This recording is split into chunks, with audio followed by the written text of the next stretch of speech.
Conversion from gas is a topic that is highly relevant and important these days. All countries in Europe and maybe all over the world have to decarbonize our societies very soon.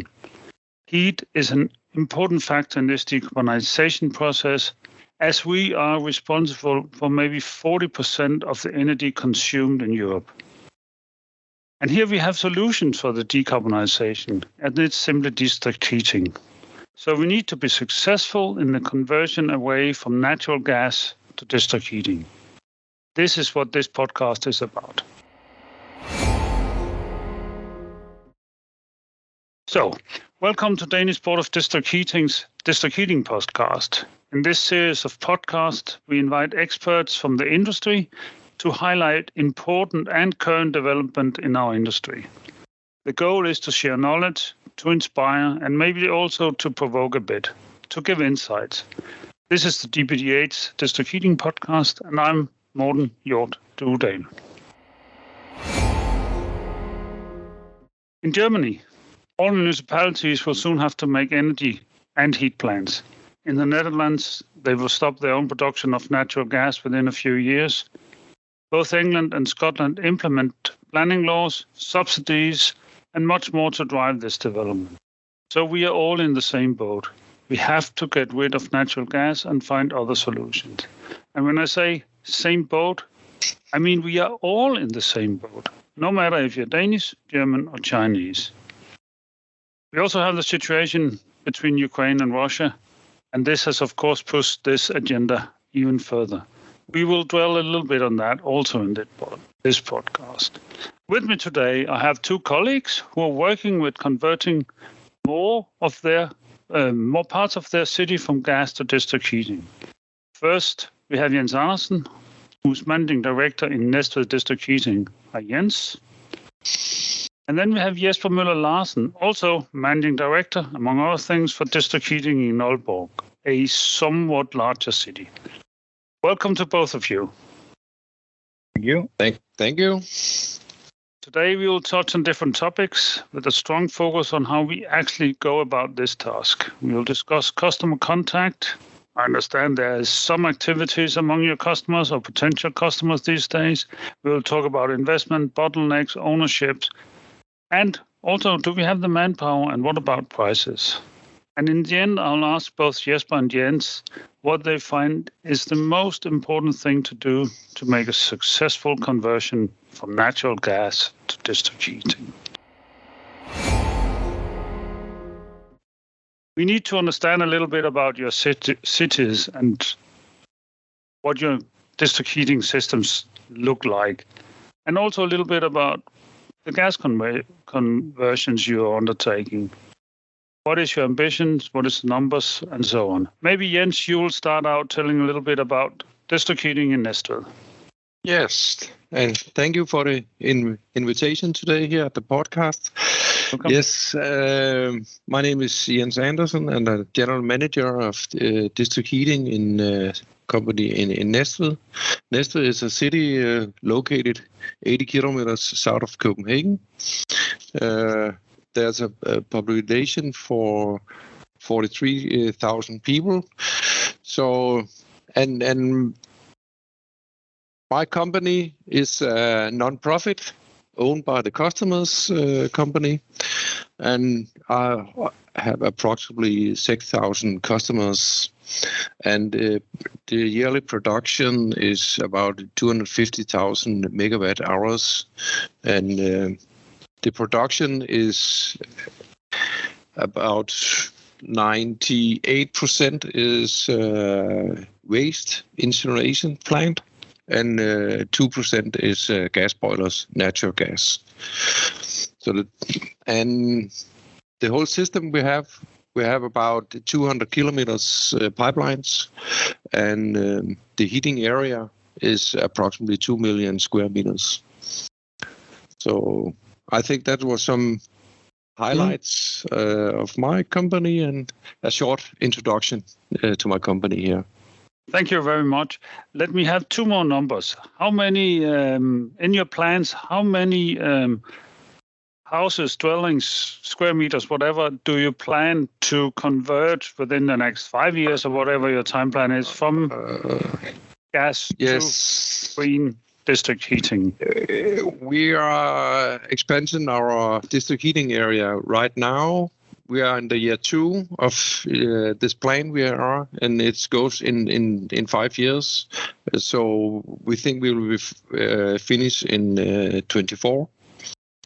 And the plan is about 1,700 housings and approximately 500,000 square meters, approximately 28 megawatts capacity. So square meter wise, that is, if I can do a quick calculation, around 25%? Yeah, 30%. Okay. Approximately, some 25%, yes. Good. From 80 kilometers south of Copenhagen, we go somewhat west and somewhat north to Aalborg and to a city that is a bit larger. Jesper, share some numbers. Thank you, Morten.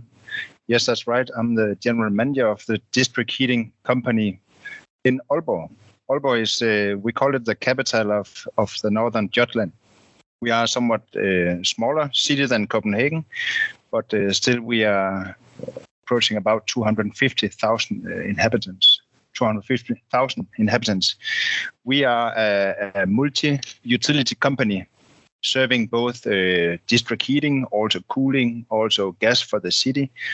Also, of course, the sewage systems, water supplies and stuff like that. In terms of district heating, we have a slightly good share of the demand in the city. So more than 99% of the houses in Aalborg are connected to our system. We have at the moment about 105,000 houses connected, both the private houses, but also bigger in commercial and industries and stuff like that. So a fairly good share of the city is now provided by heat from our system. The district heating is distributed through a huge system of more than almost 2,000 kilometers of pipes going forth and going back, delivering heat from 3 major heat suppliers. The largest of them is also owned by my company, the CHP plant of Northern Jutland, a huge CHP plant. Unfortunately, still fired by coal, but we expect this plant to be taken out of operation in a few years. Then the second largest is the waste-to-energy plant, constituting about 25% of the productions. And then the last share is taken by surplus heat suppliers. We have about 20 of them totally, but the largest, of course, is the Aalborg Portland, the cement factory, delivering about 25% of the heat consumption in the city. So a huge city, and due to the fact that we actually have 99% of the market share at the moment, the expansions in our network, and we experience huge expansions every year, up to 5% growth every year. And this is made by, one, connecting surrounding cities, today supplied by natural gas, and then the organic growth by simply developing the city, constructing new houses and connecting them to the networks. That'll be all for me in Aalborg now. Okay, thank you. So it's interesting that, but this is not a part of this discussion, but you also, when there's new areas being built, you can still deliver district heating, even though it's a low energy house and so on and so forth. That may be something for one of the next podcasts. The theme is how to make a conversion successful. I have been visiting one of the cities you have been converting, Jesper. Maybe you could talk us through maybe that example or another example of how do you actually go about it? Where do you start? What do you do? How long time does it take? What do you do? Yeah, I could say to a start that I forgot to say before, but the utilities of Aalborg is owned by the municipality. And the fact that we are owned by the municipalities also means we are kind of managed by a political organization, you can say. So we have a city council that's quite ambitious, and already 10 years ago, they said that the green district heating energy should be delivered for all inhabitants in the municipality of Aalborg. Of course, we have some small houses on the land side, which would be impossible to supply by district heating networks. But nevertheless, we have a lot of urban areas, townships, minor towns, smaller towns, also larger towns outside the city now that are interested in getting connected to the center of the networks. And today we have the approach that we still need, I think, 3 or 4 of these towns remaining to get connected to the district heating networks. So for us, it's a matter of controlling the interest from these cities, because we experience a huge interest at the moment of getting connected. So to start with, we will already start having a communication and meetings with the citizen associations. Because in many of these smaller cities, we have maybe 1,000 houses, 2,000 houses, and approaching an entire city through just simple marketing could be a quite complicated affair. So getting in touch with the citizen associations is a good approach for us, because we have like a way to approach this city by a single point of contact. These associations have a feeling about what's going on in the city. How could we reach the population and the inhabitants in these cities? So they're good ambassadors for us. And so you start there. How long time do you use on that? Sometimes it will take for a month. Sometimes it takes years. Some of these cities, we have actually been in the dialogue with these cities for even 3 or 4 years before we actually make the first offering. Because in Denmark, we have this case that we can't approach and start selling district heating in a new area like a natural gas-fired city before we have all the right approvals from the municipalities and the authorities. So to have all these calculations and to have everything planned and in detailed, should we start with a negotiation about 35% of the housings? So we would start by having a kind of initial connection rate before we start the excavations of the roads and putting in pipes in the grounds and stuff like that. So normally we would start after these approvals. We would start by marketing the district heating networks, by meetings, by official channels, the medias and stuff like that. A lot of communications in the cities. And then when that is done, you have your approval. And then you start in phases, I understand, to dig up the roads, put in the pipes, connect people. From approval till when you're done, what is happening there? How long does that take? Typically, we would say that the initial dialogue, the approvals and stuff, that could last for half a year, maybe 1 year. That'll be a typical period. Then we'll have the sales and marketing period before we reach the critical limit, maybe 30%, maybe 40%, depending on the area. Reaching this level due to or through the use of the medias and marketing channels, that could last. Maybe the last city here, we did it in 3 months. Other times it could last for like half a year. And then a few months for some construction, planning of construction, and then construction. Yeah. And then the construction could maybe, for the last city, we had a fairly huge city of more than 2,000 buildings. And the construction in that city, that would have a duration of maybe 2 or 3 years. But you will have phased it out then, I understand. Yeah, exactly. That was planning and how to do it in a large city. Jens, from a somewhat smaller city, is it easier? Is it faster? No, I don't think so. It's almost the same, I can say. Sometimes we do it a little different, because we do all the planning first and have the approval by the local governments here. And when we have them, then we start the marketing, just like Jesper was telling about. And it's the same time frame from when you do the marketing till you get up to the limit of you need for a connection to realize the project. It goes by 3 to 5 months. And we're using different communication channels like Facebook, and we also examine people to general meetings, invite people. We have approximately 200 each time when we go into a new area. So. And then we do a lot of activities, one by one, sales meetings, where we come out to the customers, how it's going to work in his house, and where is the connections good for his house, and stuff like that. So that's how we do let's say, the communications. And we do a lot of with our websites where people can sign on the contract and stuff like that. So. I kind of assume it's all Danish district heating have a very close interaction with their customers, but I'm always impressed with some of the pictures you have shown, where you have little booths on the market square on Saturday mornings, where some of your people are out handing out candy to the kids and talking about district heating. You yourself, I have seen you have been in online meetings here in Corona times and so on. So I understand you find this as a really important part of becoming successful. Yes, we do that, especially here in the Corona times where we couldn't have the general meetings. So we invented garden meetings, if you can call them that. So we say to the neighbors, if you can example approximately 10 neighbors or something, then we will come out and tell about district heating.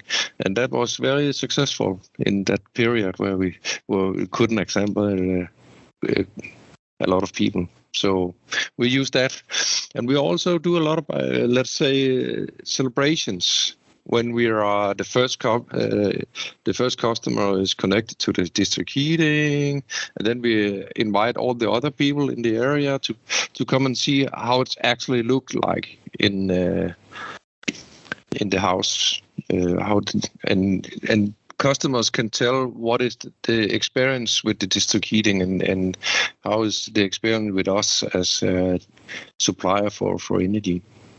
So, and we always serve the barbecue as well. You don't forget that.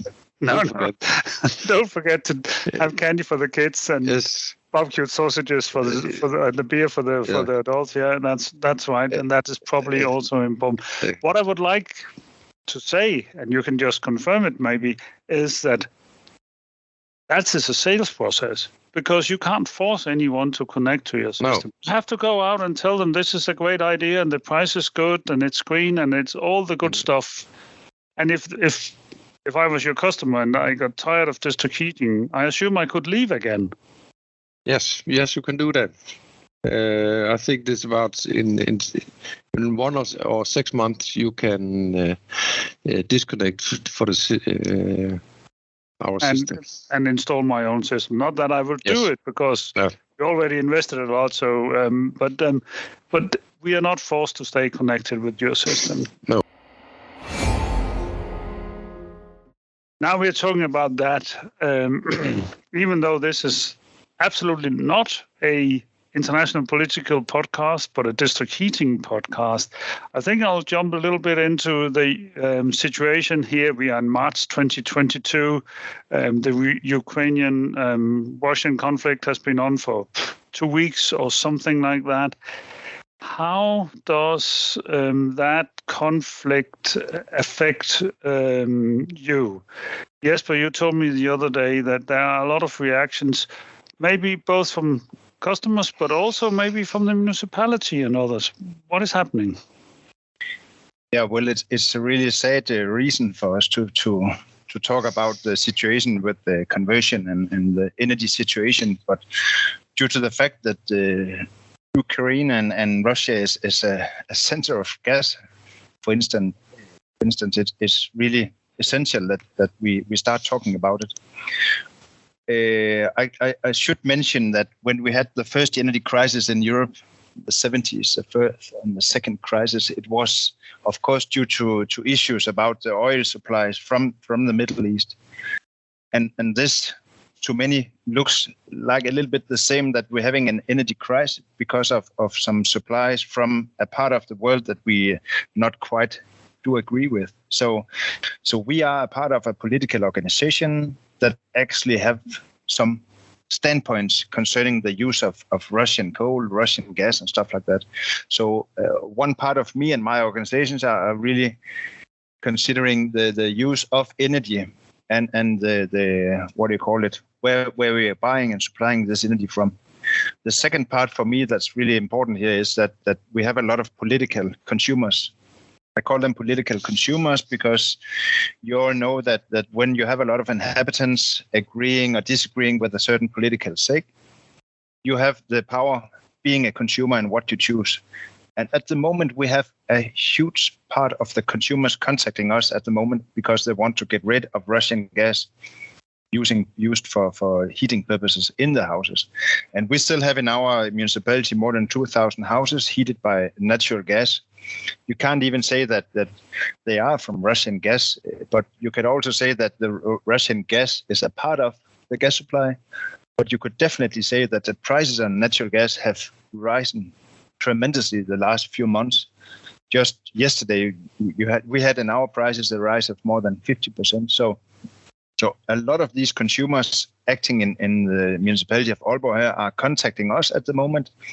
It's quite quite a strong front of even a storm at the moment because everybody in this city still on natural gas wants to get converted to district heating.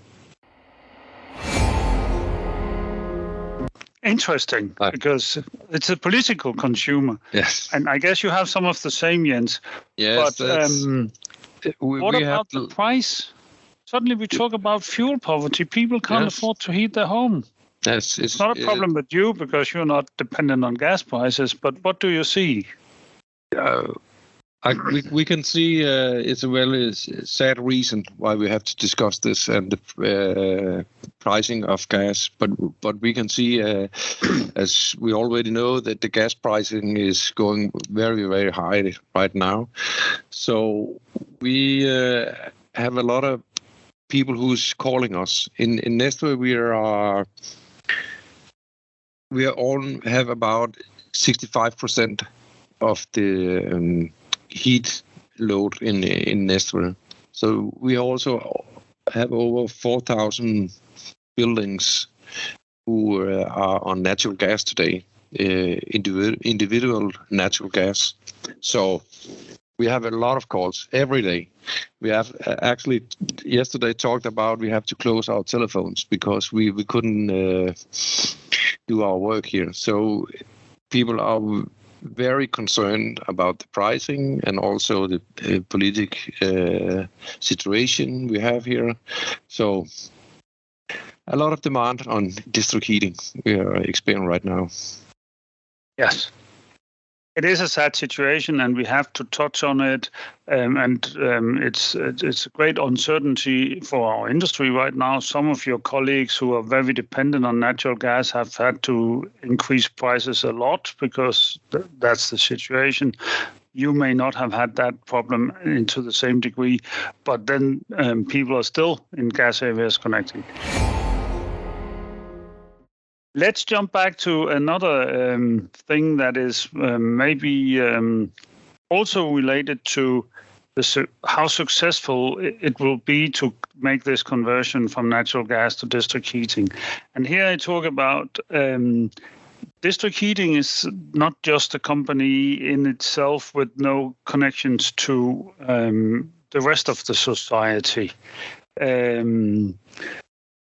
We have rules from the state. You mentioned a little bit about it on the Ukraine situation. Yes, but the municipality is there.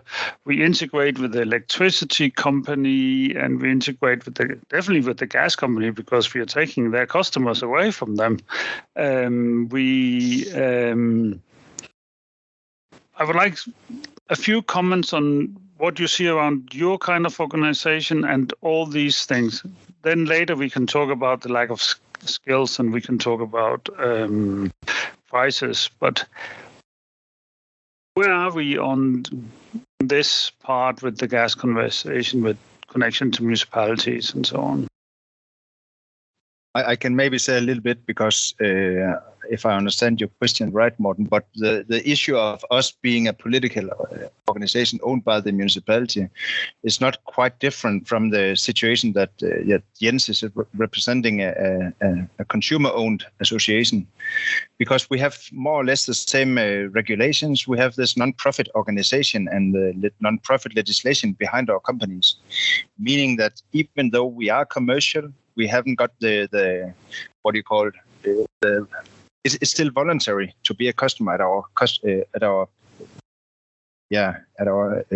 companies, but still, it's a non-profit, so we don't have like a big capital fund or someone behind our companies that want a big profit. So for us, making the right price for these people converting from natural gas to district heating is with a high level of trust from these customers, because they trust that we have a fair pricing, they trust that we would do anything in our capacity to find a good price and even make the green transition. We are not there yet with a 100% green district heating system, but we will be within the next 8-7 years. Still, we have some really fair prices. We don't have these high prices that we experience in the natural gas companies. And if we experience any problems, we can always point to the legislation and say this is all regulated by the authorities. Thank you. A very good answer to my very unclear question. Jens, maybe comments from your side? Yes, as we have told here, I'm owned by the customers, so the elected board I have is the customer themselves who's sitting here. This the people who have to pay the bill in the last end. So they have to make decisions on behalf of all the other customers, but they are in it for themselves. So they have to live with the beslutninger, the decisions. The decision who's making the country in the company. And if we have a big decision of large investments, so they have to live with it. My board and also is the customers. Mm. Will you go so far as to say that an organization like yours, that is, you can argue forever about if they are similar, but they're customer owned either directly for you, Jens, or indirectly for you, Jesper, is better suited to make these big decisions on green decisions and giving low prices and supporting the development of the city, these kind of things? Jesper? Yeah, I could say that some people say that the part of the planning success in Denmark of making this green transition during the last decades have been the issue that we have both some national but also some local planning regarding how to supply specific areas with different kinds of energy sources, district heating or natural gas or stuff like that. So a part of this process is also saying that we are not looking in a profit in 5 years, 10 years. We are looking with the long horizon here in 20 years. So having projects approved in either Jens's company or my company, it should be a good business both for the society but also for the business and the consumers in about maybe 20 years. So looking at these more longer perspectives, I think is a really strong argument, because we have to make some really, really big initial investments, pipelines in the ground, huge power plants or heat pumps or stuff like that. So it's a safe investment because you have like the municipal organization behind the investment, but also you don't have like this profit expectation of a lot of money in the future. We just need this project to be good for the consumers. So this is part of the Danish model, yeah. Yes, you can say this model here is working in Denmark. Now I've traveled also in England and Germany, and they say, wow, how can you do this here? Because everybody can see we are very successful here. So we can do this transaction here. We have a good and cheap finance. That's because how we are organized and the law is surrounding and protecting the customers. So you can say it's work in Denmark, and we are well successful. It's cheap, and we are reaching the goals about decarbonizations. So for us, it works. I can't say if it's working in Germany or Holland or otherwise, but in Denmark, you can say it works here.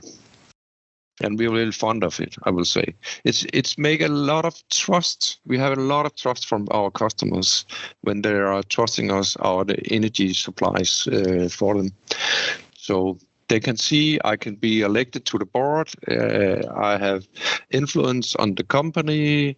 I can go into the office. I can contact the other members of the board and say if they don't is satisfied with something. So it's very transparent what's going on here. But I agree with you, Jens, because I think some people you should actually compare the district heating networks with the municipal infrastructure, right? Because it's a part of the city, like the pipes for the water, like the sewage systems, like the roads, for instance. It's a part of the public system in the city to distribute something. But then again, you can take some energy, you can purchase energy from a commercial activity. You could purchase from an industry, surplus heat and stuff like that.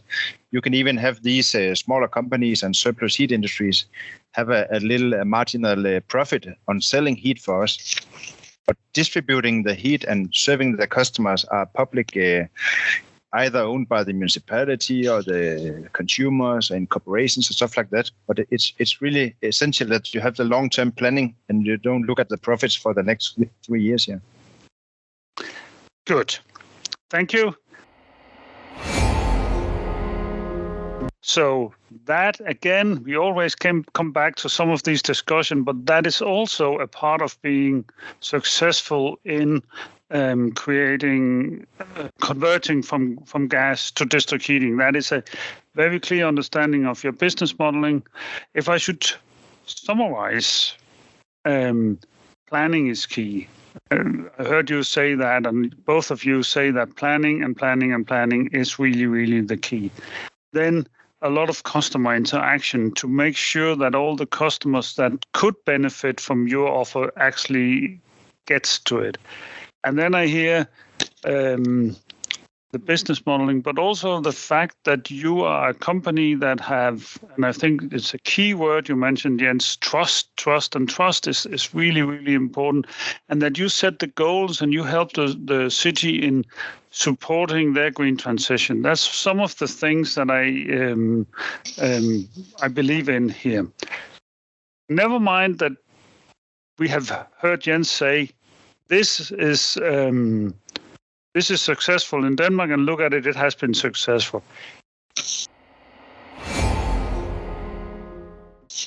One advice from each of you, and only one, and make it short. If you are going to a city anywhere in the world, what would be the first thing, Jens, you would do to make a good conversion, a successful conversion from natural gas to district heating? You get one shot. I think you should contact a good technical engineer. So a good partner you can have discussions with who can set things in motion. So, and I also hear there, then you will have the technical system, the best, yes, optimal technical system that includes both expansion and current demands, yes, and heat sources and all that. Yes, where do you get the heat from, and how to put it from A to B? So it's when that is on place, then I think can I have a second advice as well? No. I do it anyway. No, first we hear Jesper, then maybe. Okay. Let's do that. Jesper, you have one. Yeah, but I think the advice from me would be think big, but act small. Because thinking big could be that you actually plan in the future that this could be a huge system and good for the green conversion in this city. But acting small I mean that focus on the low-hanging fruits. Maybe just consider 1, 2, 3 customers, a huge association of housings, 2 industries, or commercial offices, or stuff like that. But find a consumer base and start supplying these small houses, bigger houses with energy, and then let the system grow from that point. Thank you. A short one, Jens, and then I'll finalize this. Okay. I think you should do it really nice for the customers to connect to the system. So we have a business model where we do all the finance. So the connection free and all the construction in the housing as well. We take that job as well, and then they have to pay an annual fee for that. So people can connect to the system without, you can say, have any money out of their pockets. So it's a good product you deliver. It's not only heat, it's also easiness of getting connected and converting and all of that. And the billing is easy and everything is easy and people have nice homes. Yes. 3 good advices. One of them, the accountant couldn't figure out between 1 and 2, but we worked out and it was good advices. I would add one more. And that is because I'm going to say thank you to both of you for sharing your knowledge. And my advice would be get some good managing directors. I know at least 2, and that's you. So thank you very much for taking part in this. Yes. Before we finish, the podcast will be available on all your classic podcast channels, Spotify and all, wherever you find it. It will be on the Danish Board of District Heating's website, and it will, of course, be on LinkedIn. And dear listener, should you have comments to this, please connect to the Danish Board of District Heating at LinkedIn, and then we can take the discussions there. And I'm pretty sure both Jens and Jesper will be there. So, gentlemen, thank you again for sharing your experience and knowledge, and have a great day. Goodbye. Thank you. You too. Great day. Bye. Bye-bye.